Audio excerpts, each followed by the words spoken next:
आपण अणुबद्दल माहिती पाहणार आहोत. अणु म्हणजे काय? Smallest and indivisible particle of an element. म्हणजे कोणत्याही पदार्थाचा किंवा एखाद्या पदार्थाचा लहानात लहान आणि अविभाज्य जो कण असतो त्याला आपण काय म्हणतो? अणु म्हणतो. अणु म्हणजे काय?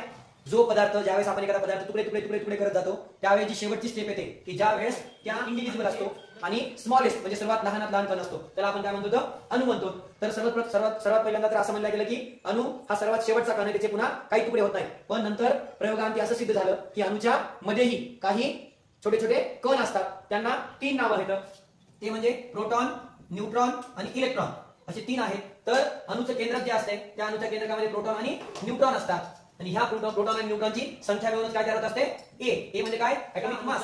सर्व वजन किंवा वस्तुमान ज्याला आपण मास ऑफ एन ॲटम म्हणतो ते पूर्णपणे ह्या केंद्रकामध्ये म्हणजे न्यूक्लियस मध्ये सामावलेलं असते किंवा एकवटलेलं असते. तर ह्या अणुचे 2 भाग असतात. एक म्हणजे केंद्र ज्याला न्यूक्लियस म्हणतात आणि बाकीचा जो भाग आहे त्याच्यामध्ये त्या कक्षा आहेत. त्या कक्षा प्रत्येक अणुमध्ये वेगवेगळ्या असतात त्या इलेक्ट्रॉन स्वरूपानुसार. आता आपण कॅल्शियमचं स्ट्रक्चर बघूया. कॅल्शियम मध्ये केंद्रक म्हणजे काय?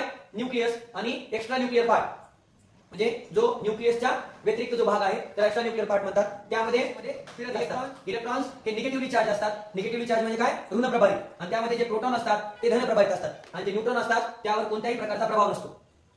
प्रोटॉन बरोबर इलेक्ट्रॉन असतात म्हणजे जेवढे धन प्रभार आहेत तेवढेच ऋण प्रभार असतात. त्यामुळं अणु हा विद्युत रासायनिक दृष्ट्या कसा असतो? उदासीन असतो. म्हणजे ॲटम इज इलेक्ट्रिकली न्यूट्रल. आणि यामध्ये जे प्रोटॉन आहे ते एकूण प्रोटॉन 20 आहेत, यामध्ये न्यूट्रॉन 20 आहेत आणि इलेक्ट्रॉन सुद्धा 20 आहेत. पण मास नंबर आहे कॅल्शियमचा ए बरोबर किती आहे? 40 आहे. कशामुळे 40 आहे? कारण इलेक्ट्रॉन जे असतात इलेक्ट्रॉनचं वजन कसं असते? निग्लिजिबल असते. ज्यावेळेस आपण एखाद्या दुकानावर जातो त्यावेळेस आपण त्या दुकानदाराकडून साखर विकत घेतो. ती साखर विकत घेतल्यावर आपण त्या साखरेबरोबर येणाऱ्या कागदाचं वजन वेगळं करायला सांगतो का? नाही सांगत. कशामुळे?